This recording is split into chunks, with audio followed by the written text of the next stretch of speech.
est son véritable centre de commandement, le noyau. On se pose une question qui peut paraître simple, mais qui est fondamentale. C'est quoi le cerveau de la cellule? Qu'est-ce qui détient vraiment le plan directeur de la vie? Alors voilà le programme. On va d'abord voir son rôle de centre de contrôle, ensuite on va s'intéresser à son enveloppe, à ses portes d'entrée et de sortie, comment l'infogénétique est organisée à l'intérieur, et on finira avec son usine interne, le fameux nucléole. Ok, on commence donc par le commencement, son rôle de centre de contrôle. Et pour bien comprendre à quel point il est fondamental, il faut savoir qu'il a carrément donné son nom à tout un domaine du vivant. Prenez le mot eucaryote, par exemple. Ça vient tout droit du grec et karion, ce qui veut dire vrai noyau. Et c'est justement cette caractéristique qui nous sépare, nous les animaux, les plantes, des organismes plus simples, comme les bactéries, qui elles n'en ont pas. Donc en gros, le noyau, il a plusieurs casquettes. C'est d'abord un coffre-fort ultra sécurisé pour notre ADN, c'est aussi une usine qui fabrique l'ARN, et enfin, c'est le grand chef d'orchestre qui contrôle tout ce qui se passe dans la cellule. Et il ne fait pas semblant, il peut occuper jusqu'à 20% du volume total de la cellule. C'est énorme. Maintenant qu'on a vu son importance, intéressons-nous à sa structure. Comment est-ce qu'il fait pour protéger tout ce matériel si précieux? Eh bien, il est conçu comme une véritable forteresse.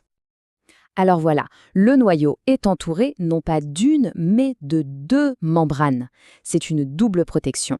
Et ce qui est super intéressant, c'est que la membrane externe n'est pas toute seule dans son coin. Non, elle est directement connectée au réticulum endoplasmique, qui est un peu le réseau industriel de la cellule. Tout est lié.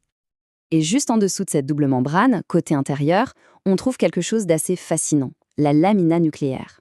Il faut s'imaginer ça comme un squelette interne, un échafaudage de protéines qui donne sa forme au noyau et qui maintient tout en place. C'est vraiment la charpente de l'édifice.